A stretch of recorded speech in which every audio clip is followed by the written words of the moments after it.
My daughter uninvited me from her wedding I funded, so I pulled the plug the night before. Now she's begging me to pick up. Let me tell you a story. Not one I ever thought I'd share publicly, but maybe, just maybe, someone out there needs to hear it.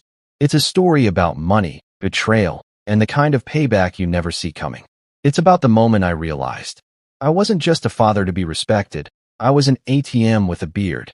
My name's Anthony. I'm 57. I raised my daughter Rachel mostly on my own after her mom passed when Rachel was 12. It was always the two of us against the world. I taught her how to ride a bike, helped her build school projects, sat front row at her orchestra concerts with tears in my eyes. She used to call me my hero in her school essays. I never remarried. Not because I didn't have the chance, but because I wanted to focus on raising her right. And I thought I did. She graduated with honors, got into a good college. I worked overtime, extra shifts, even took a second job for a while just to cover tuition. I never let her see me struggle. I wanted her to have everything I couldn't. Somewhere along the way, though, things shifted. She started visiting less, calling less. I was always the one reaching out. She'd say she was just busy, and I believed her. Kids grow up, I told myself. But then she met Damien. Damien, the marketing executive with the gelled hair and air of superiority. The kind of guy who called me sir with a smirk, but wouldn't look me in the eyes. First time I met him, he brought wine so expensive it probably cost more than my truck's tires. He was charming, sure, but too smooth. Something about him always felt fake. And slowly, Rachel started treating me differently, like I was from another world. Suddenly, the man who raised her with love and sacrifice was just a reminder of the past. Her texts became shorter, our calls less frequent. I try not to take it personally. I blame myself. Maybe I was holding on too tight. When she told me they were getting married, I was genuinely happy for her. I congratulated her, asked how I could help. She lit up, asked if I could contribute to the wedding fund. Said they wanted to get married in Paris, of all places. Paris. I laughed. That's ambitious. But she had that little girl look on her face, the one I hadn't seen in years. She said, "It's my dream, Dad. Just once, I want to feel like a princess." I said yes, of course. Took out a loan against my house. Sent her over $32,000. She didn't say much after that. 3 months later, I get an email. An email. Not a call. Not a visit. Just a subject line that read, "Update on the wedding." Here's what it said. "Hey Dad, so just a heads up, we've decided to keep the wedding super small, intimate. Only people who really get us. No offense, but we didn't want to mix old vibes with our new chapter. You can totally still be part of it though. You can watch the Eiffel Tower from your Google Earth window while we say our vows. LOL. Isn't tech cool these days? Anyway, thanks again for helping us make it happen. Love ya. No, I'm sorry. No invite. Just a virtual seat via Google Earth." I read it twice. Then once more. I just stared at my laptop, blinking like I'd been punched in the stomach. I didn't reply. I couldn't. I just sat there, hands trembling over the keyboard. When I finally responded the next morning, I just wrote, "Sure. Enjoy your big day." Nothing else. The wedding was on a Saturday. I knew the time. I'd helped plan it before I got erased from the guest list. I didn't cry. I didn't sulk. I didn't even bother opening Google Earth.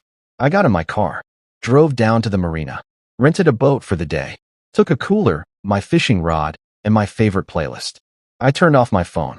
I let the sun hit my face. Let the water rock the anger out of me. Because you know what? I realized I hadn't really lost my daughter on that day. I'd lost her the moment she thought money was more valuable than the man who gave it. I stayed out on that boat until sundown. When I turned my phone back on the next morning, 38 missed calls, 12 voicemails, 16 texts, all from Rachel. The first voicemail? "Dad? Can you call me back? Like ASAP." The second? "Why aren't you picking up? Something happened." The third? "Okay, are you ignoring me? Seriously." Then a long text, the kind that's written in panic. "Dad, Damien says the hotel is asking for the final wire transfer. They won't confirm the honeymoon suite. He's freaking out. Can you please resend the payment? I know we didn't invite you, but you said you'd help. Please don't do this. This is our wedding day." I stared at the message. Let me rewind. The original plan was for me to send the final $6,000 installment the day before the wedding. It would cover the remaining venue fees, the suite, and a few extras Rachel insisted were necessary for a luxury experience. But after her email, After being told I could watch on Google Earth? You bet I canceled that transaction faster than she could say bonjour. And guess what? That cancellation triggered a domino effect. Suddenly, the hotel wanted immediate payment or the reservation would be revoked. The venue staff started pulling the champagne. The honeymoon suite? Blocked. The Eiffel Tower dinner cruise? Gone. And Damien? Oh, he didn't take it well. Because apparently, he had told his parents he was footing the bill.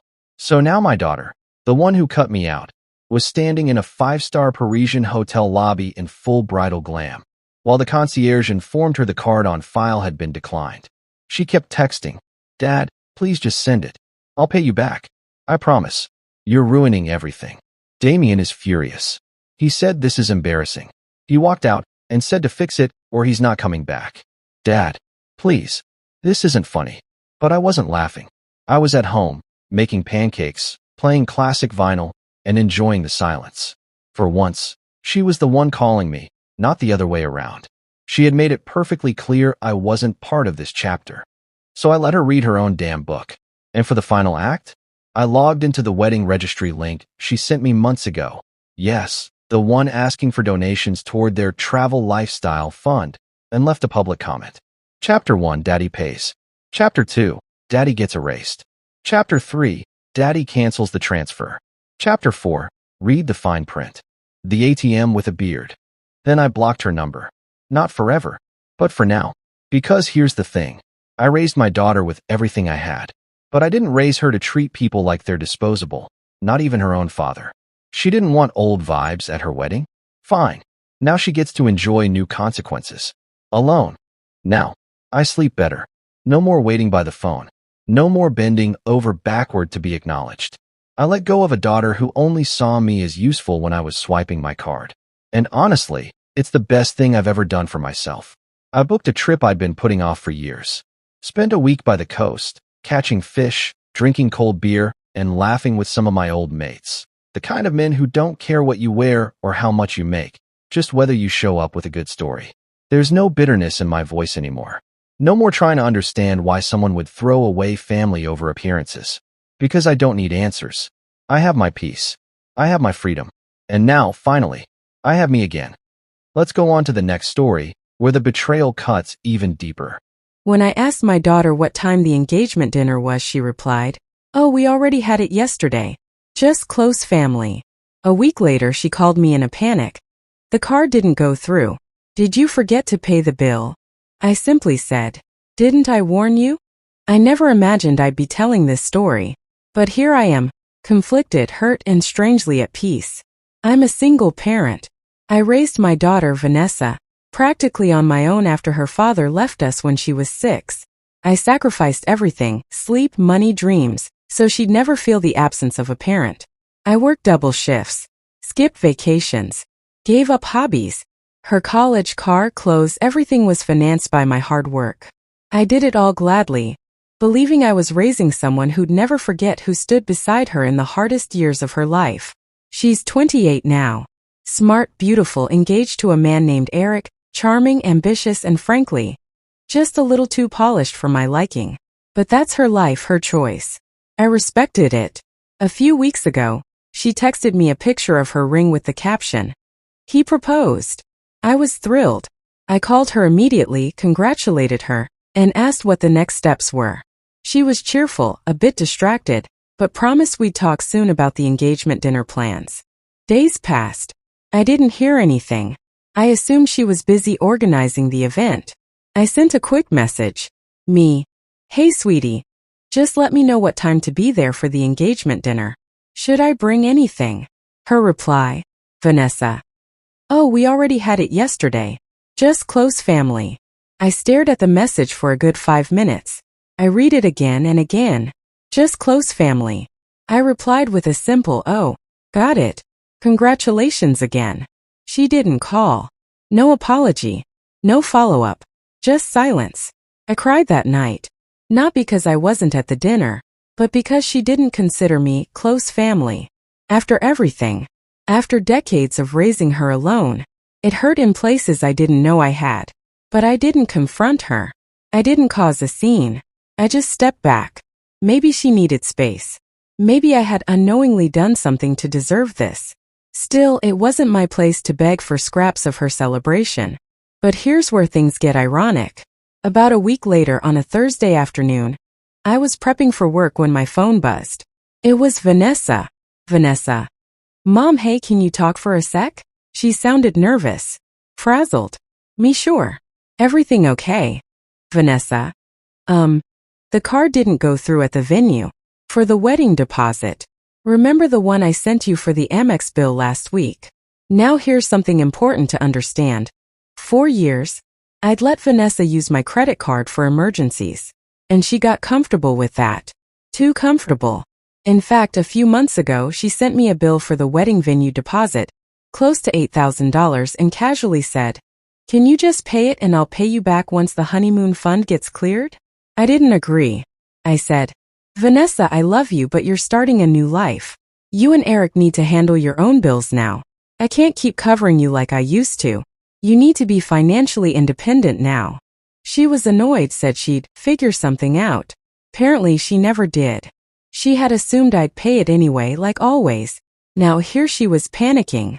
"Vanessa, did you forget to pay the bill? The card didn't go through." I paused. Then I said calmly, "Didn't I warn you?"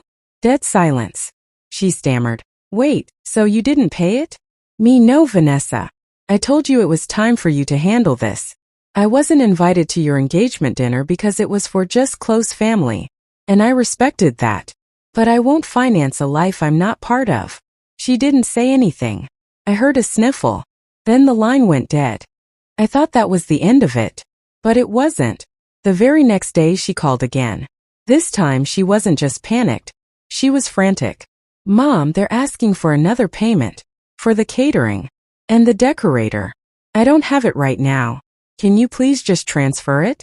I swear I'll pay you back after the honeymoon fund clears." I stayed silent. "Please, Mom. Don't do this. Don't punish me like this. I didn't mean to leave you out. I was just trying to make Eric's parents happy."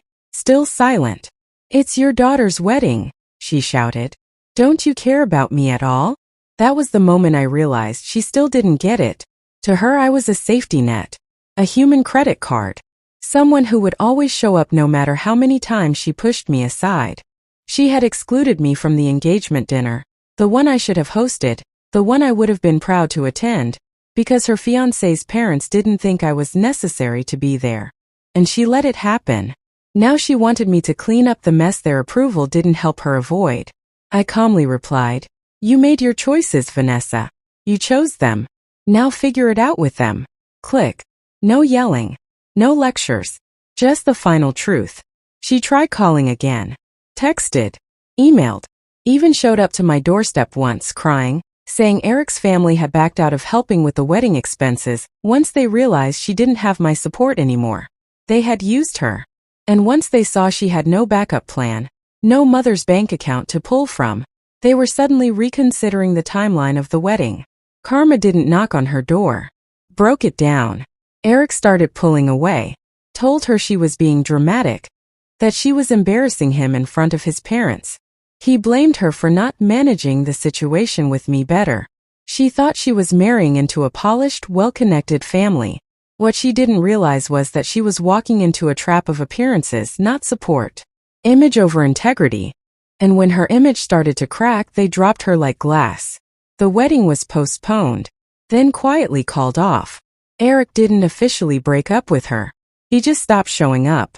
Ghosted her emotionally until she packed up her things and left the apartment they were supposed to share. That was 2 months ago. I didn't gloat. I didn't say, "I told you so." I simply watched from a distance like a mother who had warned her child about the fire, but had to let her feel the heat to finally understand. She sent one last message after everything fell apart. "I'm sorry, Mom. I should have never made you feel less than. I thought I knew what love looked like. But I didn't." I didn't respond. Not out of bitterness, but because sometimes silence is the only language that gets through. And now, I'm at peace. I started gardening again. Reading every morning. I take long walks, smile at strangers, drink my tea slowly. I no longer wait for a call that may or may not come. I brought a child into this world with love, strength, and sacrifice. But the people who don't respect the one who gave them life don't deserve a place in it. I didn't raise a daughter to be perfect, but I also didn't raise myself to be disrespected. I walked away, not from her, but from the version of her that didn't see my worth. And let me tell you, peace feels better than being needed by people who only remember you when they're desperate. If you like the stories, don't forget to like, share, and subscribe for more explosive real-life betrayals, family drama, and the karma that always comes back around.